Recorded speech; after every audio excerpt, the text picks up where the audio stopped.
All right, welcome again to this study on the proofs of God. This is a lesson, I believe, lesson 3, where no, this is lesson 4, I believe, where we're going to talk about, now that we have talked about the proof of God and how we know who God is by studying the creation. We know that God created the heavens and the earth, and we know that God is the only true God. We know that God is he proved himself by his power and by the evidence in the creation. This lesson tonight is going to be focusing on the proof of God by the power of God and the distinction of God. In other words, God being distinguished from all other gods in the world. And what my objective in this lesson is to show you that God is the only God because he is distinguished from all of the false gods by his miraculous power and his glory. And when one thing I would need to go back and say that we need to go over the point that all false religions start at the Tower of Babel, or they start out of Babylon. And we could go back in history and research when the various false religions got started and the ones that are that were in Babylon, the ones that were in Egypt, and we'll find that all of them have the characteristics of anti-godness, the worship of man, and the involvement of the devil. All of them, and we also said that the false gods, you didn't really get the names of false gods in the Bible until after the Tower of Babel. So the Tower of Babel is the introducer of, and it has that characteristic of false religions and false gods. And all of the false gods and all the false religions all over the world, we can find out by research and by historical search that they were started from Babylon, and they have some branch of the anti-godness that was at the Tower of Babel in them. All of the tenets, if you read them, you'll see that they are very, very carnal, very, very fleshly, and many of them are very, very demon-inspired. And so we're not playing games with them, and we're not playing that game of you can believe whatever God you want to believe, and you're right. No, they're not right. And if they don't believe in the only true God, they are not right. I don't agree with that. I don't go for that. Those of you in that camp, is the reason why you're in that camp is because you don't know yourself, the true God. And you don't know the real origin of God. And so that's why you can say that. Well, they just, respect everybody's religion. Listen, that's for this modern political correctness, democratic government and all that kind of stuff, where they pass a lot of laws against God, because they're involved in, that's Babylon. They're against God, so you expect that from them. The world is in darkness, and Paul talks about it in Romans chapter 1, that when they knew God, they glorified him not as God, neither were they thankful, but they made up all kinds of false gods. And so he is describing the way the world is. The world is against God. From the Tower of Babel, even up to now, the world is generally against God. And we as saints and Christians, we don't go with that stuff that anybody, you believe anything you want to believe. We don't believe that. You end up being burned up in the lake that burns with fire and brimstone, believing in some of that junk, because Babylon is going to fall. You read Revelation 17:18, Babylon the Great is coming down. Okay, so but in Romans chapter 1, verse number 20, for the invisible, it says that let's go to verse number 18. For the wrath of God is revealed from heaven against all ungodliness and unrighteousness of men, who hold the truth in unrighteousness, because that which may be known of God is manifest to them. It's in the creation. For God has shown it unto them. For the invisible things of him from the creation of the world are clearly seen, being understood by the things that are made, even his eternal power and Godhead, so that they are without excuse, because that when they knew God, they glorified him not as God, neither were they thankful, but became vain in their imaginations, and their foolish hearts were darkened. And possessing themselves to be wise, they became fools, and changed the glory of the uncorruptible God into the image made like to corruptible men, and to birds, and four-footed beasts, and to creeping things. Wherefore God also gave them up to uncleanness. So he's telling you the condition of the world, the conditions of false religion. They try to drag God down in the mud instead of worshiping him up where he's supposed to be. And so all of the false religions that are in the world are a result of the Tower of Babel and the rebellion of Babylon. They are a rebellion of Babylon. The Babylon is known for being the helm of false religion, anti-godness. They had in Babylon the Tower of Babel, which was in the 11th chapter of the book of Genesis, and then later on there was Babylon, the kingdom. I think somewhere around 600 BC, where the Tower of Babel was actually torn down, and then Babylon, the kingdom, under Nebuchadnezzar, rebuilt it. They rebuilt that Tower of Babel, and in that Tower of Babel, they had all kinds of false worship. They built it, I think it had 7 tiers to it, and on the top of it was a blue tier, a blue house, almost like you might say the air traffic controller. It's on the top of the airport. And in that, they called that thing, because they were mocking Israel by then, they called that thing the Holy of Holies. And the things that went on in that place, the horrible, all kinds of sexual and false gods and zodiacs and all kinds of things, that it was just like the cluster, the seed of all of the wicked religions, all clustered in one place. And so that was the rebuilding of the Tower of Babel by Nebuchadnezzar, and it was a horrible. They had a horrible legacy of idolatry. The Babylonians did. The false gods, the pagans. This is where paganism come from.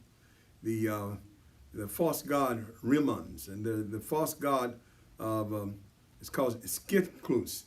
It was a pagan Babylonian god, and the Remus was a Syrian god. What are these gods? These gods are gods that are made up by men. They're made up, and they're created because these gods, they worship them in their sin and their ungodliness. The false pagan gods, Sukkot, Nemoth, worshipped by and in Babylon and in Samaria. One by the name of Marduk. That was one of the main gods of the Babylonians. And there was a Tammuz, the god Tammuz. She was also worshipped in Babylon. And all of these false gods, Tukot, and just a host of them that were originated in Babylon, and they were replicated by some form or another in other countries like Baal and all of those false gods of the Old Testament. All of them came after and from the Tower of Babel.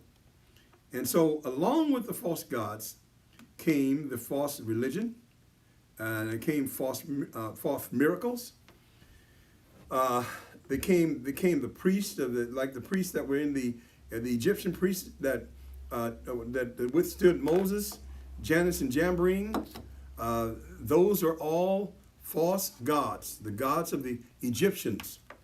There were no other gods. It was just that in their imagination, as Paul said, they created and made these gods up.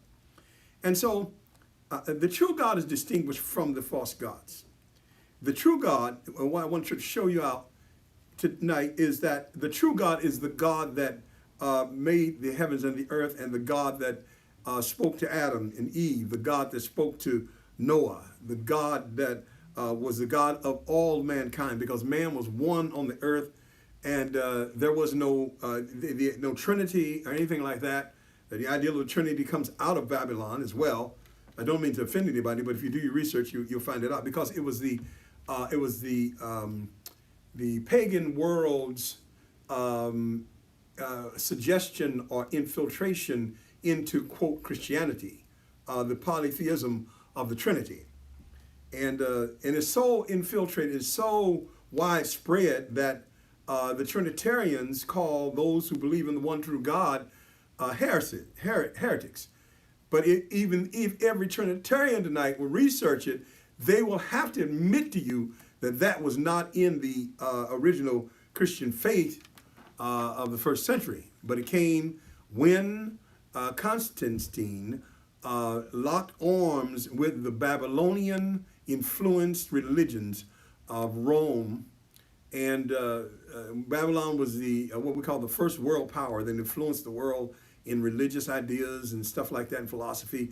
And the Babylonians, then the Medes and the Persians, they grasped a lot of things from the Babylonians. Then from the Medes and the Persians, then the Medes and the Persians took and what they had learned from the Babylonians about worship and things like that, and they gave it to the Greeks. Then the Greeks had it, the Babylonian influence in their educational systems and things of this nature. Then from the Greeks, the Romans got it. And so when the Romans had it in the time of Constantine and the time of Christ, so the Romans, it was their job to not only infiltrate the world with all of these things, but to now infiltrate what was now called Christianity. And so they brought in the Trinity in that from that particular infiltration. And so all false religions, and I'm saying this with a kind heart, and I'm just speaking educationally. I'm not against any of my Trinitarian brethren. I'm just sharing the research with all of us so that we can know that the apostles were actually oneness. They believed in one God. They didn't believe in the Trinity. The Trinity was something that was presented in the church world to win the pagans who could not grasp the idea or could not accept the idea of a single one true God, one-headed Godheaded.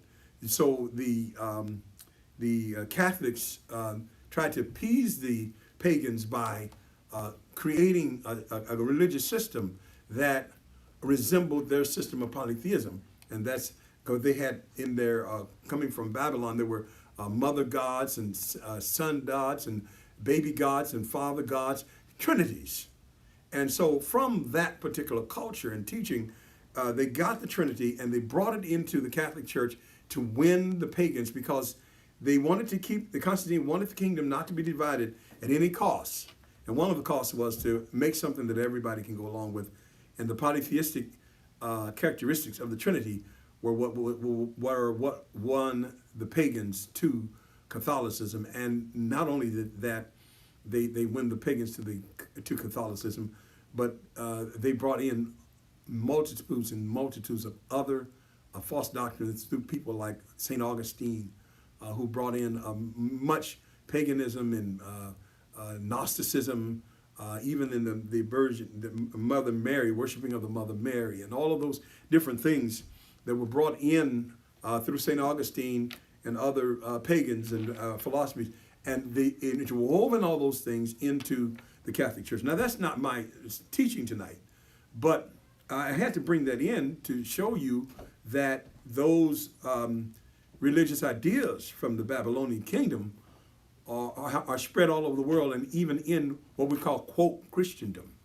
I don't consider that pagan stuff as Christian, but the world sees it as Christian. They see that this Catholic Church is a Christian church, and there's been tons and tons of studies, even by Catholics, on how much paganism is in Catholicism, and how they've dressed up paganism with the Trinity and the worship of Mary and all of the vow of celibacy. Vow of celibacy, priests can't get married. That's a form of Gnosticism. Gnosticism was a belief that nature,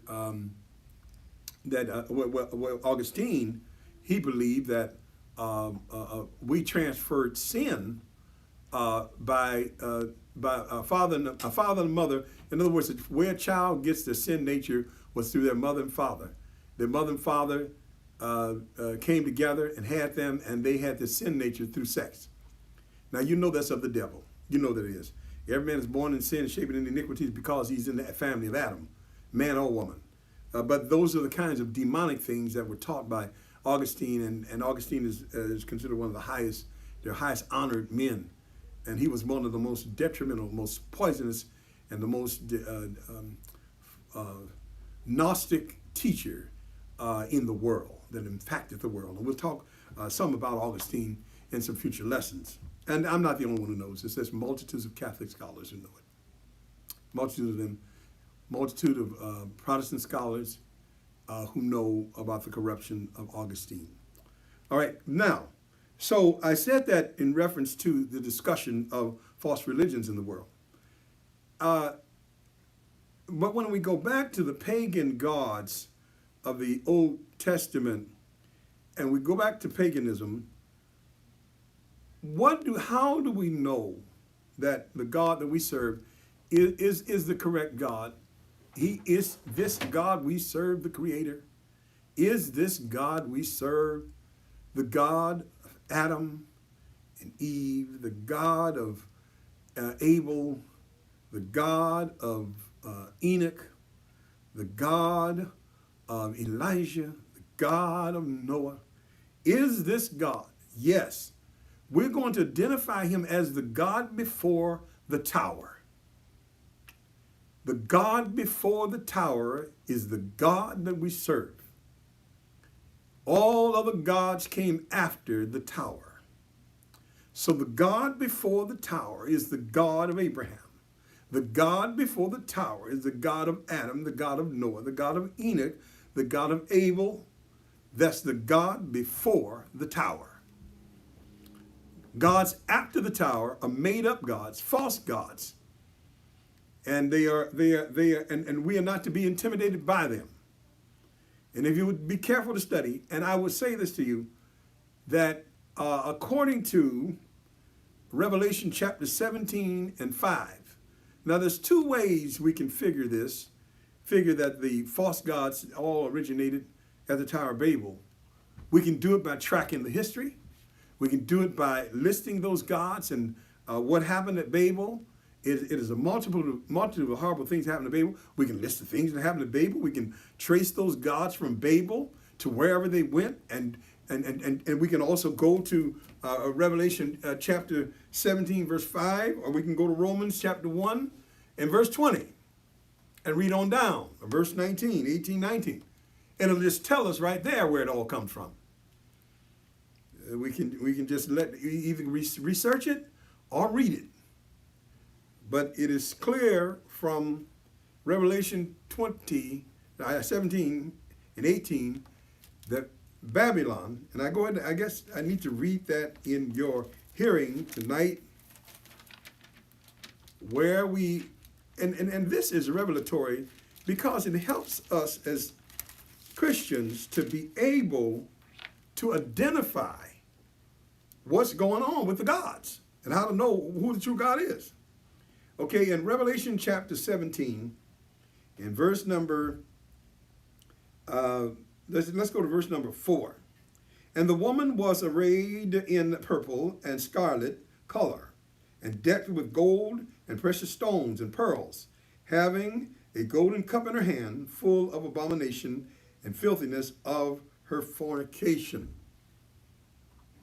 And up on her forehead was a name written, Mystery Babylon, the great mother of harlots and abomination of the earth. So there it is right there. It tells you the mother of all harlots, all of them come out of her. what is it about Babylon that they come out? Because of the anti-God, devil flirting with spirit that was in man, made man rebel. And under the dispensation of human government, under which the Tower of Babel was, there was no righteous person. There was no prophets, no priests that were righteous. Men were going according to human nature, the flesh of man.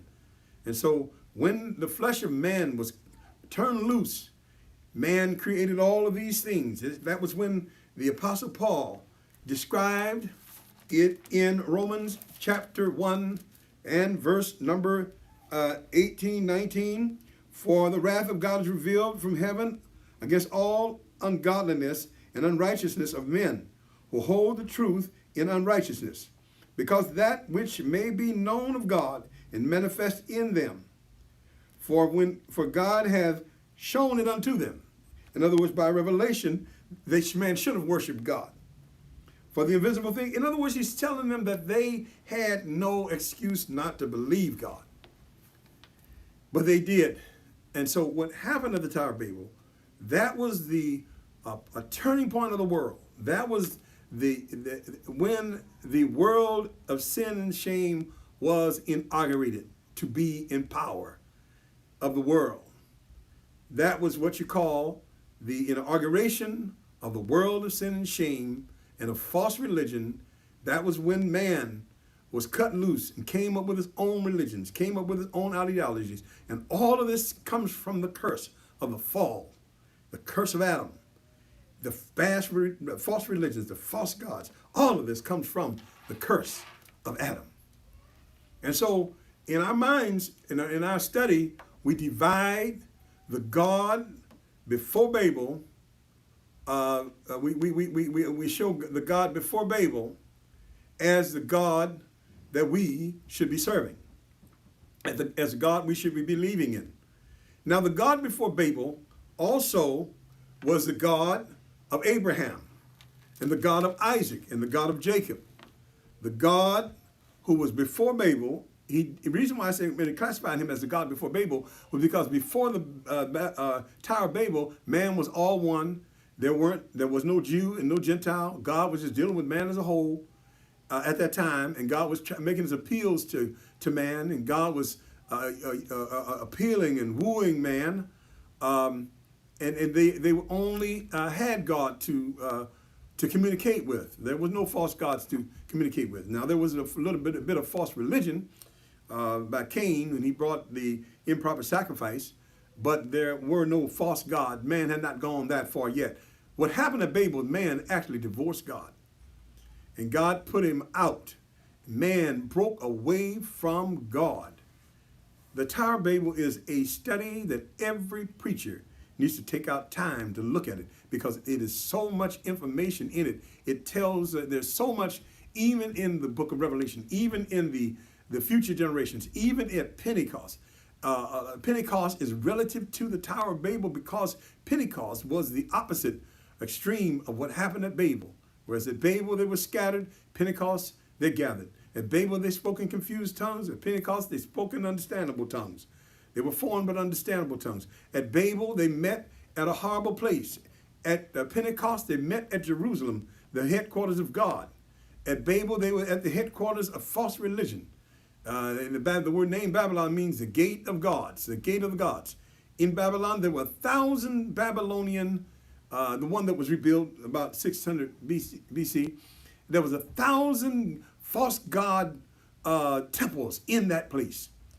So, all of the gods of Egypt, all of the gods of Babylon, the Syrian gods, and all of those gods of the Old Testament are Babylonian gods. And that's how we separate this in our studies. We don't ever say, oh, they have the right. They don't have a right to do anything. They have a right to bow down and worship the only true God. So, in our presentation of the true God, we're going to actually, what I want to do is I want to show you, first of all, that he's the God before the Tower of Babel. He's going to be the God in the finality of all things, in the culmination of the ages. He's the God of the church. He's the God of Israel. If you're trying to find out who we're talking about, He's the God that brought the Israelites through the wilderness. He's the God of Abraham, the God of Isaac, and the God of Jacob. He's the God of the church. He's Peter's God. He's Paul's God. He's James' God. He's the church's God today. We serving the true and the living God. And all others, like the Apostle John said, he said that we are in him who is true. In 1 John 5:21, and he says it, and the world lies in wickedness. He said he's the only true God, and the world lies in wickedness. Then he says, my little children, keep yourselves from idols, because there is no God but the true God. All right, so in our distinction of the true and living God, I wanted to make a difference between when we talk about the true God. How do you know you got the right God? Let's say if we were in the Old Testament, and in the Old Testament, it was a thing, what you call the God that was most powerful was the God that they worshiped. Now, that is not, that's not such a bad thing, because God played the same game. I mean, it wasn't a game with him. God had the same program. God revealed himself to us by his mighty power so that men would believe him. And so they would have no excuse not to believe him. Everything, as I said in the last lesson, everything that God established, he established by power. And so it's those that have the power to believe. Now, let us distinguish between the false gods of the Old Testament and our true God. And what I want to do is I want to use the comparison of power. The comparison of power. The powers that validate, it was supposed to validate a God. I want to compare the powers of the false God, the powers of the devil, with the powers of God. And I want to separate them out in my notes tonight. One, the powers of the false gods and the powers of the devil are called, we call them magic. And the powers of God, we call those miracles. Magic and miracles might mean the same thing in some people, to some people, but there is actually a vast difference between the two terms. It is proper to say that Jesus worked miracles, but it would be wrong to attribute his works to magic. Basically, magic and miracles differ in their source. Magic has either a human or a demonic source, but miracles are the supernatural, powerful acts of God. Yes, there are things in the universe. There are resources and powers in the universe. There is the astrology, the zodiac, which was once a means of understanding the universe and even understanding individual lives and predicting things. But the astrology, in that sense, has been it has been unauthorized because men have sought to use astrology as opposed to coming to the true God.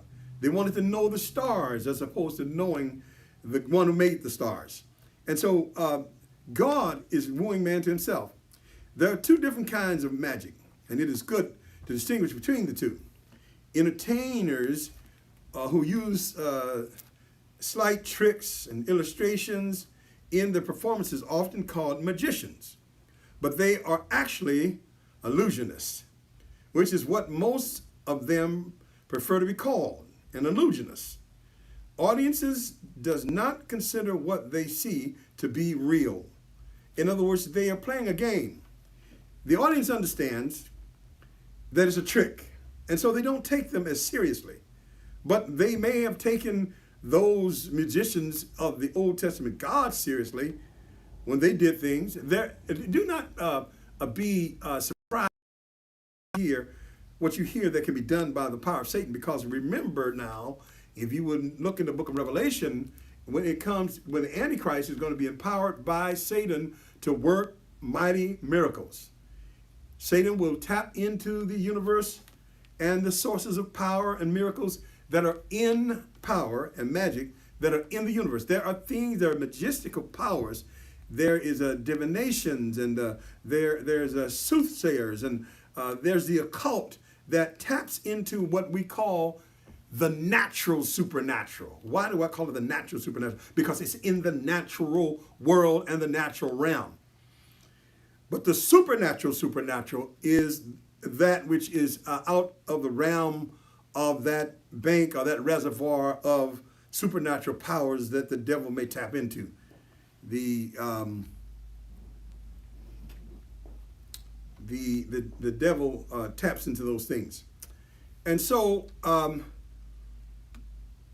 the difference between God's miracles and the magic is that the magic is something that resorts to man. You see, there are lots of things about the universe that a lot of us don't know or whatever, or we don't realize or don't recognize. Like, for instance, they say that we only use maybe a small percent of the brain. Now, we use a small percent of the brain, and we are able to do all the stuff we're able to do with technology and everything like that. What would it be like if a man was using 100% of his brain? He probably would be able to fly. He probably would be able to see behind doors and predict things. That was probably the way Adam was. Adam was probably using 100% of the brain, and they gave him supernatural powers. So there's supernatural powers that are accessible down within us. And then you have the stars and the constellations. There is that you can read those. Then there is the occult. So there are a number of things that are in the what we call the underworld that the devil can resort to when he wants to deceive. One thing I will say is that the devil can resort to these things, but he cannot whoop anything on a saint if the saint is unwilling, or if the saint is not in the devil's territory. You see, the occult can't just come over to your house and take over your house. You have to go and be fooling around with the occult and get caught up in it in order for a saint to get affected by that. The occult and the devil can't just come and disrupt our churches because we have a fence built around us. But if we get on the devil's territory, for those who are foolish enough to follow the devil, they can be affected by the occult and those different things. So then let's look at this. The difference between the miracles is that the miracles of God, they come directly from God, and the miracles or the magic of the devil comes from human sources, demonic sources, and sources within the universe that they tap into. They're actually what you may call natural, supernatural things. They're actually natural in the universe, whereas those things that God does, they are supernatural things. All right? So now, the major difference between the magic and miracles is the magic of the devil and the miracles, the magic of the devil, the magic of the Babylonian people, and the miracles is that magic draws upon power that is not directly from God. And miracles are the results of God's power intervening in the world. Magic is an attempt to circumvent God in the acquisition of knowledge and power. That's magic. That's magic. In other words, instead of praying, I'll go and let somebody read a crystal ball to me. The city of Ephesus was a battleground between magic and miracles. The pagan population of Ephesus was steeped in idolatry and involved in magic, but then Paul brought the gospel to that city, and with the gospel came true power through the apostle. God did extraordinary miracles through Paul, and that's in Acts 19 and 11. Seeing what Paul did, so some what you call exorcists, these exorcists, they were called in that passage the 7 sons of Sceva, attempted to duplicate his miracles. See, they were already into the sorcery and things like that, but Paul's power was so real and so powerful that they said, we got to have that. But they failed miserably and publicly in verse number 13 through 16. When a large number of Ephesians were saved through the preaching of Paul, a large number of Ephesians were saved through the preaching of Paul, this brought great glory to God brought great glory to God, and it showed that God was greater than the devil. And so that is something that God does. He shows that he's greater than the devil. Also in Deuteronomy,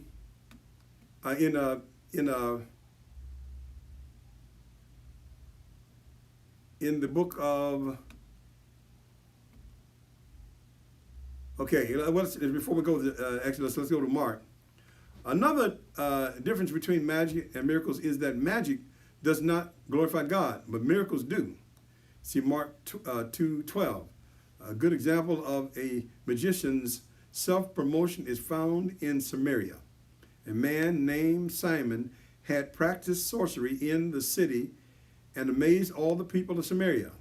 He boasted that he was someone great, and all the people, both high and low, gave him their attention and exclaimed, "This man is rightly called the great power of God." Sometimes people be calling some people they have the power of God. They don't have the power of God. Got the power of the devil. Sometimes they have the power of the devil. And so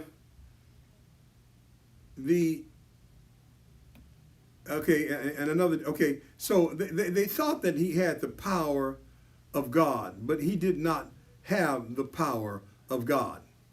And but Simon had an ability to amaze the crowds with his magic, but it was not the power of God. Simon's performances were all about himself and enriched his own life. Later, Simon, the magician, sees a true miracle performed by Peter and John, and he offers to buy from them the secret of their trick. And that's in verse number 18 and 19 of Acts chapter 8. Peter immediately rebuked Simon. In Simon's sinful heart, he had equated the power of the Holy Ghost with his own sorcery. Verse number 20 through 23. Another, in other words, in all these cases, God's power is always, God always shows his power. God always shows up. Another difference between magic and miracles is that magic involves manipulation in opposition to the truth, but miracles reveal the truth. Magicians attempts to manipulate people for personal gain. The worker of miracles simply showcases the power and the glory of God. The city of Patmos on the Isle of Cyprus, was another battleground between the miraculous and the magical. As Paul and Barnabas were preaching in that city, they were opposed by a Jewish sorcerer and a false prophet by the name of Bar-Jesus, who was an attendant of the Precusum and the Sergius Paulissa, and that is in Acts 13, 6-7. This sorcerer also called Elmas, had worms his way into the political establishment of Cyprus. When the proconsul began to listen to the missionaries' message, they tried to turn the council from the faith. But Paul, being filled with the Holy Ghost, this man tried to turn the council away from the faith, tried to make the council not believe in God. But Paul, thank God for the Apostle Paul. This is the reason why we talk about we have to have the demonstration of the power of God. Paul, being filled with the Holy Ghost, confronted this man head on. You are a child of the devil and an enemy of everything that is right. You are full of all kinds of deceit and trickery. Will you never stop perverting the right way of the Lord? Paul then performed a miracle, striking the man blind, showing that the miracle working power of God is greater than the magic of the devil. And the result was that the people believed the gospel and many were saved. Another good comparison of the miracles of God and the magic of the Babylonian world is found in the book of Exodus. The workers of magic in Egypt were called the sorcerers and magicians. However, this is in Exodus 7 and 11. And however, Moses and Aaron are never identified by those terms. The works that God did through Moses were true miracles, whereas the tricks of Pharaoh's magicians were meant to deceive and harden the king's heart. Early in the story, there is a showdown in the court. Aaron throws his rod down and it turns into a snake. And Pharaoh's magicians throw their rod down and their rod turns into a snake as well. But what happened was Aaron's snake ate up the snakes of the magicians. That was God saying that God has all power over magicians and all kinds of sorcery. Because he is the true God, he will never be outdone, even when it comes to miracles and power. So you don't have to worry about God being outdone or worry about sorcerers being greater than us, because the sorcerers and those who deceive will never be greater, or never be as great as God. God is the true God, and he has all power. And as we said in the previous lesson concerning power, God proved himself to be powerful in his virgin birth. That's a proof. As the prophet said, behold, I should give to you a sign. A sign. A virgin shall conceive and bear a son. That's a sign. That's a scientific sign. That's a sign that God wants us to have. Behold, a virgin shall conceive and bear a son, and his name shall be called Emmanuel. The virgin birth is a sign. The death of Christ on the cross is a sign. The resurrection of Christ is a sign. There's no false God that can do that. The ascension of Christ is a sign that we are serving the true and the living God. So as we begin to conclude this particular lesson, Revelation 17 tells us where all false religions come from. It also tells us what the seed of atheism and agnosticism, where it originated from. Atheism and agnosticism all come from the Tower of Babel. They come from the devil. They come from humanism, man's opinion apart from what God has said. And in Romans 1:20 through 25, Paul describes the conditions of the world due to the spirit of man that was displayed at the Tower of Babel. From this, I intend to show that there are no real false gods. They are made-up gods used to draw men away from the true God. Those who worship him are in the truth, and the rest of the world is in darkness. Islam, Buddhism, and all of the other false fleshly inspired demonic religions are according to Revelation 17 and 5, harlots. That means they are false gods that come out of Babylon. And that sums it up. You don't need to look anywhere. You don't need to get an opinion. You don't need to say, well, maybe they are right. If you say that, then you are in the Babylonian. They are not of God. They are not equal to the faith of the true God. They are adultery and false religion. Adulterers and false religion. So tonight, the true God is distinguished from the false gods by the display and the purpose and the working of his power, by the display and the purpose of his glory. The true God, we are serving the one and only true God. Thank you very much. We hope that you stay tuned.